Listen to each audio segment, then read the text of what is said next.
السلام علیکم، I am Madi and welcome to M R K work Facebook and YouTube channel. امید ہے کہ آپ سب خیریت سے ہوں گے۔ امپورٹنٹ خبریں ہیں، امپورٹنٹ ڈیولپمنٹس ہیں جو آپ لوگ سے شیئر کرنی ہیں۔ سب سے پہلے بات کریں گے پی آئی اے کے حوالے سے۔ پی آئی اے جو خسارے کا شکار تھی اور کس وجہ سے تھی، کافی وجوہات ہیں، لیکن اس میں سے مین جو وجہ ہے، سب سے بڑی وجہ غلام سرور جو 2020 میں انہوں نے جو سٹیٹمنٹ دی تھی مئی 2020 میں،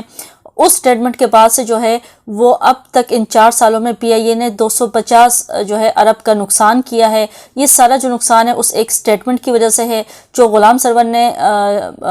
دی تھی۔ اسمبلی میں کھڑے ہو گئے اور انہوں نے کہا تھا کہ جب پی آئی اے کا جب حادثہ ہوا تھا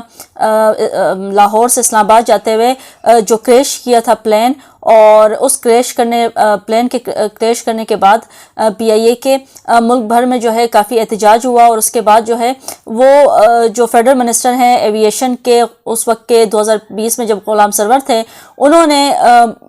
یہ سٹیٹمنٹ دی تھی اسمبلی میں کھڑے ہو کے کہ جو پی آئی اے کے جو پائلٹس ہیں ان کی جو ڈگریاں ہیں وہ جعلی ہیں۔ اس سٹیٹمنٹ کے بعد کان کھڑے ہو گئے تھے تمام یورپین ممالک کے، اور انہوں نے جو ہے وہ اس کا سختی سے نوٹس لیا، اور نوٹس لینے کے بعد انہوں نے پی آئی اے کو بین کر دیا، اور کوئی بھی پرواز جو ہے پاکستان سے وہ جو قومی ایئر لائن ہے پی آئی اے کی جانب سے، کوئی بھی 4 سالوں میں جو فلائٹ ہے وہ کوئی بھی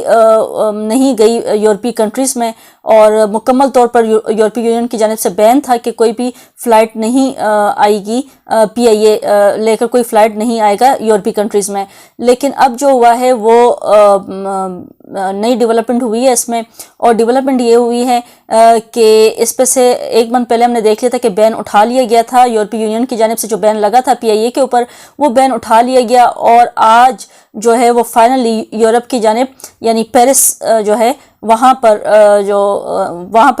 قومی ایئر لائن جو ہے پی آئی اے اس نے پہلی پرواز بھری ہے۔ لگ بھگ 12:40 پاکستانی وقت کے مطابق یہ پرواز جو ہے وہ اس نے اڑان بھری، اور پیرس جانے والی قومی ایئر لائن کی جو پرواز ہے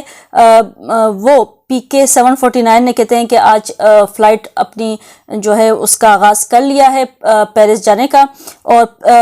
جو ایئر لائن کی پرواز میں ہے 323 مسافر سوار ہیں۔ یورپ کے لیے قومی ایئر لائن کا جو فلائٹ ہے وہ آپریشن، وہ جیسے کہ میں نے کہا کہ 4 سال بعد بحال ہو گیا ہے، اور 4.5 سال بعد یورپ کے لیے آپریشن بحال ہونے کی تقریب سے خطاب کرتے خواجہ آصف نے کہا کہ قومی ایئر لائن کے منافع بخش روٹس بند ہو گئے تھے، ہم چاہیں گے قومی ایئر لائن کی نجکاری کی جائے، کیونکہ جو قومی ایئر لائن ہے وہ آلریڈی اس کے بعد جب یورپ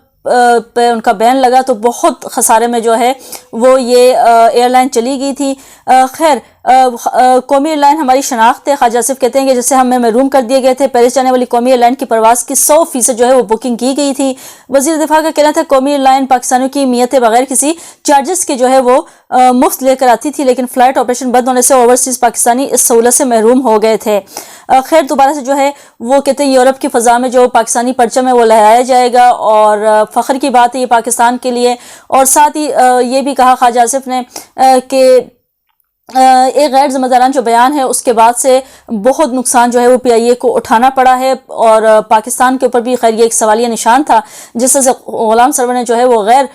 سنجیدہ قسم کا مظاہرہ کرتے ہوئے اس سچویشن کو دیکھتے ہوئے انہوں نے جس طرح کی غیر ذمہ دارانہ سٹیٹمنٹ جاری کی تھی، اس کے بعد سے پی آئی اے کو بہت نقصان ہوا۔ اور خیر اب جو ہے پی آئی اے ہو سکتا ہے کہ تھوڑا بحالی کی طرف جو ہے وہ گامزن ہو جائے، اس کا جو نقصان ہے وہ اب پورا ہو جائے، یورپ کی جانب جو ان کا اتنا ہیوی جو نقصان ہو رہا تھا وہ اب دوبارہ سے ریکور ہو سکے۔ اچھا، اس کے ساتھ ساتھ جو خبر ہے وہ ڈی چوک میں گرفتار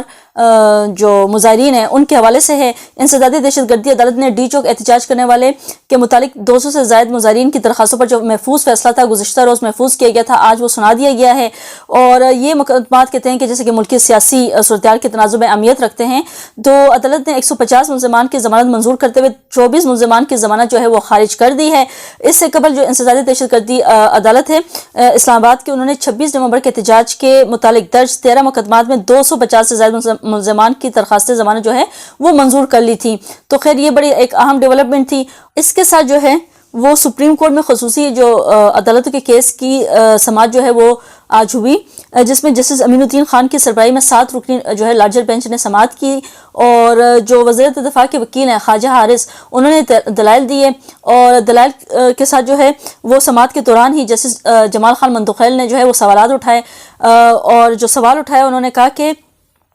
جسٹس جمال مندوخیل نے ملٹری کورٹس میں ٹرائل کے طریقہ کار پر سوالات اٹھا دیے، اور انہوں نے کہا کہ جو آفیسر ٹرائل چلاتے ہیں وہ خود فیصلہ نہیں سناتا۔ جسٹس مسرت الانی نے وضاحت کی کہ ٹرائل چلانے والا افسر دوسرے بڑے افسر کو کیس بھیجتا ہے جو فیصلہ سناتا ہے۔ انہوں نے مزید کہا کہ جس افسر نے ٹرائل سنا ہی نہیں وہ کیسے فیصلہ دیتا ہے۔ جسٹس جمال مندوخیل نے اپنے 34 سالہ تجربے کا ذکر کرتے ہوئے کہا کہ کیا اس آرمی افسر کو اتنا تجربہ اور عبور ہوتا ہے کہ سزائے موت تک کی سزا سنا دی جائے؟ وکیل خواجہ حارث نے بتایا کہ ملٹری ٹرائل کے طریقہ کار کو دلائل کے دوسرے حصے میں مکمل بیان کروں گا۔ جسٹس نعیم اغوا نے کہا کہ آرمی ایکٹ کے تحت خصوصی عدالتوں میں ٹرائل کا طریقہ کار مختلف ہوتا ہے، اور یہ بھی خصوصی عدالتوں میں ٹرائل کن مراحل سے گزرتے ہیں اس بارے میں آگاہ کر دیتے ہیں۔ جسٹس حسن اظہر رضوی نے وضاحت کی کہ خصوصی عدالتوں کا ٹرائل بھی عام عدالت جیسا ہی ہوتا ہے، اور کہا کہ ملزم کے لیے وکیل کے ساتھ ایک افسر بطور دوست بھی مقرر کیا جاتا ہے۔ معاملہ بنیادی حقوق اور آرٹیکل 10A کی تناظر میں بھی دیکھا جا رہا ہے۔ جسٹس جمال خان مندوخیل نے اس بات پر زور دیا، اور اس کے بعد جو سماعت ہے وہ پیر تک جو ہے وہ ملتوی کر دی گئی ہے۔ خیر، اس کے ساتھ جو لاسٹ خبر ہے وہ بھی آپ لوگوں سے شیئر کرتے چلوں۔ لاس اینجلس میں جیسے آپ لوگوں کو پتا ہوگا کہ منگل سے جو آگ بھڑک اٹھی ہے وہ ابھی تک آج جمعے کا روز ہے اور قابو نہیں پائی گئی۔ جو آگ لگی ہے لاس اینجلس میں اس پر مکمل طور پر قابو تو نہیں پایا جا سکا۔ متاثرہ علاقوں میں 2 لاکھ جو شہری ہیں ان کا انخلاء جو ہے اس کا حکم دیا گیا ہے۔ ملک میں ہزاروں صارفین جو ہے وہ کہتے ہیں بجلی سے بھی محروم ہو گئے ہیں۔ رپورٹ کے مطابق جو خوفناک آگ ہے وہ 32,000 سے زائد ایکڑ کا رقبہ اپنے لپیٹ میں لے چکی ہے۔ متاثرہ علاقوں میں جھلس کر 5 افراد ہلاک اور متعدد زخمی ہو گئے۔ اموات میں اضافے کا خدشہ ہے۔ خشک اور تیز ہوا سے آگ جو ہے وہ خوفناک قسم کی بن چکی ہے، اس میں اضافہ ہو رہا ہے، پھیلتی جا رہی ہے کیونکہ خشک ہے، اور ہوا یہ جو آگ لگی ہے جنگلات میں، اور ساتھ ہی ساتھ جو ہے وہ کہہ رہے ہیں کہ اس لیے قابو نہیں پائی جا رہی کیونکہ وہاں پہ جو ہے وہ ہوا بھی چل رہی ہے۔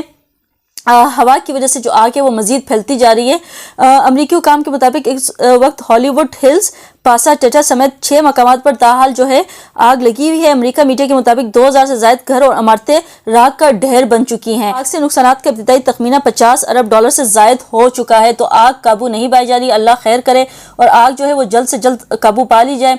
ہوا جو ہے اگر وہ رک جاتی ہے تو کچھ نہ کچھ قابو پا لی جائے گی، لیکن ہوا کی وجہ سے جو آگ ہے وہ مزید پھیلتی جا رہی ہے اور لپیٹ میں لے رہی ہے، اور جو بجلی ہے وہ بھی بند ہے شہر بھر میں۔ تو خیر یہ بڑی امپورٹنٹ ڈیولپمنٹس تھی۔ آپ لوگوں سے مزید ڈیولپمنٹس کے ساتھ نئی ولاگ میں دوبارہ سے شامل ہوں گی، دوبارہ سے ملاقات ہوگی۔ انٹل دین اللہ حافظ۔